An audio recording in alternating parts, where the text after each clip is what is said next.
ವ್ಲಾಗ್ಗೆ ಸುಸ್ವಾಗತ. ಆಲ್ರೆಡಿ ನೀವು ತಮ್ಮನೇಲಿ ನೋಡಿದ್ದೀರಾ, ನಾನು ಆಲ್ರೆಡಿ ನನ್ನ ಗಾಡಿ ಡೆಲಿವರಿ ತೊಗೊಂಡಿದ್ದೀನಿ. ನೋಡಿ, ಆ್ಯಕ್ಚುಲಿ ಶೋರೂಮಲ್ಲಿ ವಿಡಿಯೋ ಮಾಡಿಲ್ಲ, ಡೆಲಿವರಿ ವಿಡಿಯೋ ಏನೂ ಮಾಡಿಲ್ಲ. ಮನೆಗೆ ತೊಗೊಂಬಂದಿದ್ದೀನಿ, ಪೂಜೆ ಎಲ್ಲ ಆಗಿದೆ. ಮೊದಲು ಗಾಡಿನ ತೋರಿಸ್ತೀನಿ, ಆಮೇಲೆ ಮಿಕ್ಕಿ ಡಿಸ್ಕಷನ್ ಮಾತಾಡೋಣ.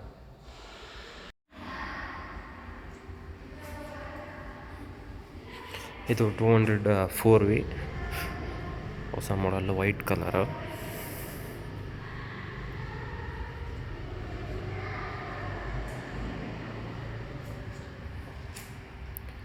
ಸೊ ನಿಮಗೆ ಗೊತ್ತಿರೋ ಹಾಗೆ ನನ್ನ ಹತ್ರ ಆಲ್ರೆಡಿ ಹಿಮಾಲಯನ್ ಇತ್ತು. ನೀವು ಲಾಸ್ಟ್ ವ್ಲಾಗ್ಸಲ್ಲಿ ಎಲ್ಲಾದರೂ ನೋಡಿದರೆ ಗೊತ್ತಾಗುತ್ತೆ ನಿಮಗೆ.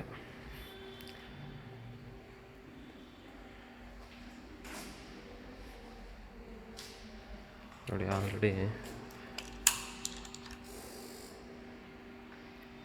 116 ಕಿಲೋಮೀಟರ್ಸ್ ಓಡಿಸಿದ್ದೀನಿ, 116 ಕಿಲೋಮೀಟರ್ಸ್.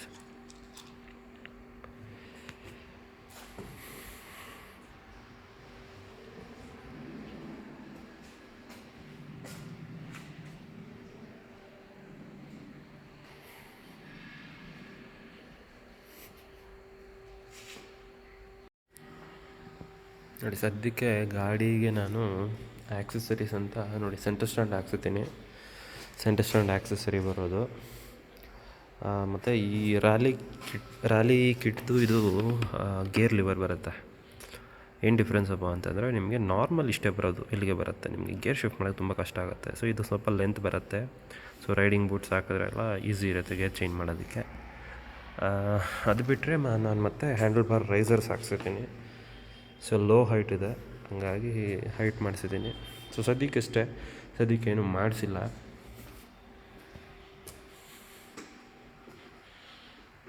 ಸೊ ಇನ್ನು ಸರ್ವಿಸ್ ಎಲ್ಲ ಮುಗಿದ್ಮೇಲೆ ಮಾಡಿಫಿಕೇಷನ್ಸ್ ಪ್ಲ್ಯಾನ್ ಇದೆ. ತಗೊಂಡ್ರೋ ಮೈನ್ ರೀಸನ್ನೇ ಸೊ ಆಫ್ ರೋಡ್ಗೆ ಅಂತ ಪ್ಲ್ಯಾನ್ ಮಾಡಿ ತೊಗೊಂಡಿರೋದು, ಆಫ್ ರೋಡ್ ರೈಡ್ಸ್ಗೆ ಅಂತಲೇ.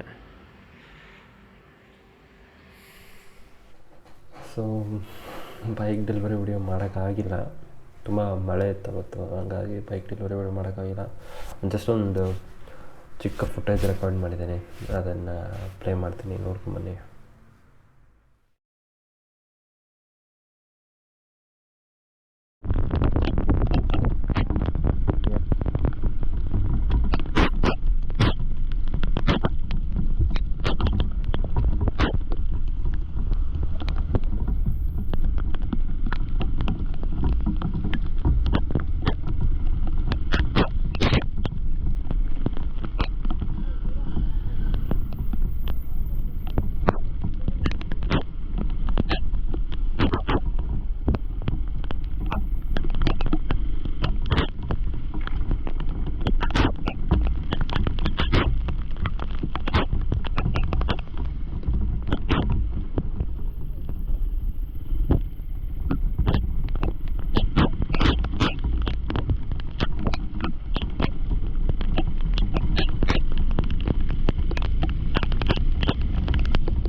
ಹೇಳೋದಾದರೆ, ನನ್ನ ಹತ್ರ ಹಿಮಾಲಯನ್ ಇತ್ತು, ನೀವು ಪ್ರೀವಿಯಸ್ ವ್ಲಾಗ್ಸಲ್ಲೆಲ್ಲ ನೋಡಿರ್ತೀರ. ಅದಕ್ಕೆ ಮುಂಚೆ ಹೇಳೋದಾದರೆ 2013 ನನ್ನ ಹತ್ರ ಇಂಪಲ್ಸ್ ಇತ್ತು. ಸೊ ನನಗೆ ಹೀರೋ ಅವರ ಜೊತೆ ಎಕ್ಸ್ಪೀರಿಯೆನ್ಸ್ ಇದೆ. ಎಕ್ಸ್ಪಲ್ಸೇ ಯಾಕೆ ಅಂತಂದರೆ, ಬೇರೆ ಆಪ್ಷನ್ಸ್ ಏನಿಲ್ಲ. ನೀವು ಮಾರ್ಕೆಟಲ್ಲಿ ನೋಡೋಕ್ಕೆ ಹೋದರೆ ಮ್ಯಾಕ್ಸಿಮಮ್ ಜನ ಹಿಮಾಲಯನ್ ಅಂತ ಹೋಗ್ತಾರೆ. ಸೊ ನನ್ನ ಹತ್ರ ಹಿಮಾಲಯನ್ ಇದ್ದಿದ್ದರಿಂದ ಸೊ ನನಗದು ಇಷ್ಟ ಆಗಿಲ್ಲ, because of weight, bike vibration. So ಇದ್ದಿದ್ದ ಆಪ್ಷನ್ನು ಲೋ ಸೆಗ್ಮೆಂಟಲ್ಲಿ ಎಕ್ಸ್ಪಲ್ಸ್ ಒಂದೇ, plus seat height problem.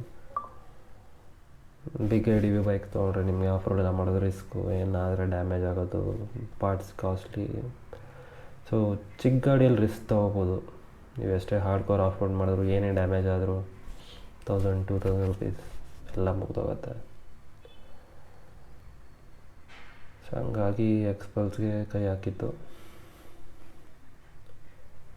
So main thing ಹಿಮಾಲಯನಿಂದ ಎಕ್ಸ್ಪಲ್ಸ್ ಬರೋಕ್ಕೆ reasons, weight, vibration, plus Royal Enfield ಯಾವಾಗೂ ಏನಾದರೂ ಒಂದು ಆಗ್ತಾನೆ ಇರುತ್ತೆ, ರಿಪೇರಿ ಆಗ್ತಾನೆ ಇರುತ್ತೆ. ಗೊತ್ತು ನನಗೆ ಎಕ್ಸ್ಪಲ್ಸ್ 100 ಪವರ್ಡ್ ಅಂತ. ವೆಯ್ಟ್ ಇರೋದ್ರಿಂದ ಅಷ್ಟು ಡಿಫ್ರೆನ್ಸ್ ಏನು ಅನ್ಸಲ್ಲ. ಪ್ಲಸ್ ನಾನು ಮಾಡಿಫೈ ಎಲ್ಲ ಮಾಡಬೇಕು ಅಂತಿದ್ದೀನಿ. Engine modifications, outlook, power related BHP increase ಮಾಡೋಕ್ಕೆ ಎಲ್ಲ ಪ್ಲ್ಯಾನ್ಸ್ ಇದೆ. ಸೊ ಪ್ಲಸ್ ನಿಮಗೆ ಆಕ್ಸೆಸರೀಸ್ ವೈಸ್ ನೋಡೋಕ್ಕೆ ಹೋದರೆ ಎಕ್ಸ್ಪಲ್ಸಲ್ಲಿ ನಿಮಗೆ ರ್ಯಾಲಿ ಕಿಟ್ ಹೀರೋ ಕಡೆಯಿಂದ ಅವೈಲೇಬಲ್ ಇದೆ. ತುಂಬ ಆಫ್ಟರ್ ಮಾರ್ಕೆಟ್ ಪಾರ್ಟ್ಸ್ ತುಂಬಾ ಅವೈಲೇಬಲ್ ಇದೆ. ಸೊ ನೀವು ತಗೋಬೋದು, ಏನು ಬೇಕೋ ಮಾಡಿಫೈ ಮಾಡ್ಬೋದು. So it main pocket friendly ಇದೆ ಹೀರೋ. ಸೊ ಮೈಲೇಜು ಜಾಸ್ತಿ ಇದೆ. I don't care about mileage, but still. So ಗಾಡಿ ಪ್ರೈಸ್ ವೈಸ್ ನೀವು ನೋಡೋಕ್ಕೆ ಹೋದರೆ ಮೈನ್ ಹೀರೋ ಅಲ್ವಾ, ಮೈನ್ ಅಡ್ವಾಂಟೇಜ್ ಅದು ನಿಮಗೆ. ಪ್ರೈಸ್ 1,72,000 ಆನ್ ರೋಡ್ ಬ್ಯಾಂಗ್ಳೂರ್ ಇದೆ. ಸೊ ಆ ಪ್ರೈಸ್ಗೆ ವರ್ತಿದೆ ಟು ಬಿ ಫ್ರ್ಯಾಂಕ್. ನಿಮಗೆ ಈಗ ಹಿಮಾಲಯನ್ ನೋಡೋಕೆ ಆಲ್ಮೋಸ್ಟ್ 3 lakhs ಇದೆ. ಸೊ ಇದು ವರ್ತಿದೆ. ಸರ್ವಿಸ್ ಕಾಸ್ಟ್, ಸರ್ವಿಸ್ ಮೇಂಟೆನೆನ್ಸ್ ಎಲ್ಲ ಈಸಿ. ಹೀರೋ ಎಲ್ಲೋದ್ರೂ ಅವೈಲೇಬಲ್ ಇರುತ್ತೆ. ಮತ್ತು ನೀವು ನೋಡೋಕ್ಕೆ ಹೋದರೆ ವೀಲ್ ಸೈಜ್ ವೈಸ್ ಹೋದರೆ ಹಿಮಾಲಯನ್ 17 ಬರುತ್ತೆ. 17 ಬಂದು ರೋಡ್ ಸಪೋರ್ಟ್ ಮಾಡೋವಂಥ ಸೈಜು, ರಿಮ್ ಸೈಜು. ಬಟ್ ಎಕ್ಸ್ಪಲ್ಸ್ ನಿಮಗೆ 18. 18 ಇಂಚ್ ಬರುತ್ತೆ ರಿಯರ್. ನಾನು ತೊಗೊತಿರೋದೇ ಮೇಯ್ನ್ ಪರ್ಪಸ್ ಬರೀ ಆಫ್ ರೋಡ್ ರೈಡ್ಸ್ ಅಷ್ಟೇ ಅಂತ. ಸೊ ಹಂಗಾಗಿ ಎಕ್ಸ್ಪಲ್ಸ್ ಕರೆಕ್ಟಾಗಿರುತ್ತೆ ನನಗೆ. ಎಕ್ಸ್ಪಲ್ಸಲ್ಲಿ ನನಗೆ ಇಷ್ಟ ಆಗ್ತಿದ್ದು ಏನು ಅಂತಂದರೆ ಈ ಗೇರ್ ಪೊಸಿಷನ್ ಇಂಡಿಕೇಟ್ರ್. ಸೊ ಅದೇನು ಪ್ರಾಪರಾಗಿ ವರ್ಕ್ ಆಗೋಲ್ಲ.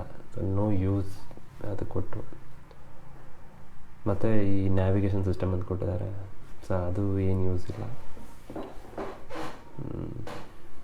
ಮತ್ತು ಇವರು ರಿಯರ್ ABS ಕೊಟ್ಟಿಲ್ಲ. ಮೇ ಬಿ ಕಾಸ್ಟ್ ಕಟಿಂಗ್ ಮಾಡಿರ್ತಾರೆ. ಬಟ್ ABS ಕೊಡಬೇಕಿತ್ತು, ಸ್ವಿಚಬಲ್ ಕೊಡಬೇಕಿತ್ತು. ಸೊ ನಿಮಗೆ ರೋಡಲ್ಲಿ ಓಡಿಸಿದ್ರೆ ಯೂಸ್ ಆಗುತ್ತೆ. ಬಟ್ ಹೀರೋ ಅವರು ಇದನ್ನು ರೋಡ್ಗಂತೂ ಜಾಸ್ತಿ ಯೋಚನೆ ಮಾಡಿಲ್ಲ, ಬರೀ ಆಫ್ ರೋಡ್ ಅಂತಲೇ ಯೋಚನೆ ಮಾಡಿದ್ದಾರೆ. ನೋಡೋಣ, ಎಕ್ಸ್ಪಲ್ಸ್ 300 ಏನೋ ಬರುತ್ತೆ ಅಂತಾರೆ, ಬಂದರೆ ನೋಡೋಣ. ಮತ್ತು ಸೆಂಟರ್ ಸ್ಟ್ಯಾಂಡ್ ಆಕ್ಸೆಸರಿ ಕೊಟ್ಟಿದ್ದಾರೆ. ಬಟ್ ಅದು ನಿಮಗೆ ಆಕ್ಸೆಸರಿ ಸೆಂಟರ್ ಸ್ಟ್ಯಾಂಡ್ ಹಾಕಿದ್ರೆ ಹಂಪ್ ಹತ್ರ ಹೋದಾಗ ಟಚ್ ಆಗುತ್ತೆ, ಆಫ್ ರೋಡ್ ಮಾಡಬೇಕಾದ್ರೆ ಟಚ್ ಆಗುತ್ತೆ. ಅದೊಂದು ಪ್ರಾಬ್ಲಮ್ ಇದೆ. ಸೊ ಅದು ಬಿಟ್ಟರೆ ಹೆಡ್ಲೈಟ್ ತುಂಬ ಜನಕ್ಕೆ ಗೊತ್ತು, ಅದು ಫ್ಲಾಪ್. ಹೆಡ್ಲೈಟೇ ಫ್ಲಾಪು. ನಿಮ್ಗೆ ಅಷ್ಟು ಫೋಕಸೇ ಬರೋದಿಲ್ಲ. ಫಾಗ್ ಲ್ಯಾಂಪ್ಸ್ ಮ್ಯಾಂಡೇಟ್, ಇಲ್ಲಾಂದರೆ ತುಂಬ ಕಷ್ಟ ಆಗುತ್ತೆ. ನೈಟ್ ರೈಡ್ ಏನನ್ನ ಮಾಡಬೇಕು ತುಂಬಾ ಕಷ್ಟ ಆಗುತ್ತೆ. ಮತ್ತು ಬೇರೆ ಸೀಟ್ ಅನ್ಕಂಫರ್ಟಬಲ್. ಸೀಟು ನಮಗೆ ಬೇಕಿರೋ ಥರ ಕುಷನ್ ಮಾಡಿಸ್ಕೋಬೇಕು. ಐ ಥಿಂಕ್ ಅಷ್ಟೇ. ಸ್ವಲ್ಪ ಮಾಡಿಫಿಕೇಷನ್ಸ್ ರಿಕ್ವೈರ್ಮೆಂಟ್ ಇದೆ. ಸೊ ಒಂದು 3000 ಕಿಲೋಮೀಟರ್ಸ್ ಆಗಲಿ, ಒಂದು 2 ಸರ್ವಿಸ್ ಆದಮೇಲೆ ಔಟ್ಲುಕ್ ಪ್ಲಸ್ ಇಂಜಿನ್ ಮಾಡಿಫಿಕೇಷನ್ಸು ಮಾಡೋ ಪ್ಲ್ಯಾನ್ ಇದೆ. ಇಂಜಿನ್ ಕಾಂಪೊನೆಂಟ್ಸು ಚೇಂಜ್ ಮಾಡೋದು, ಪವರ್ಟ್ರಾನಿಕ್ಸ್ ಆ ಥರ ECU ಚೇಂಜಸ್ ಎಲ್ಲ ಮಾಡೋ ಪ್ಲ್ಯಾನ್ ಇದೆ. ಸೊ ಸದ್ಯಕ್ಕೆ ಅಷ್ಟೇ. ಫಸ್ಟ್ ಸರ್ವಿಸ್ ಆಗಲಿ, ಒಂದು ಒಳ್ಳೆ ಲಾಂಗ್ ರೈಡನ್ನು ಹೊಡಿತೀನಿ. ನೋಡೋಣ ಹೆಂಗಿರುತ್ತೆ ಗಾಡಿ.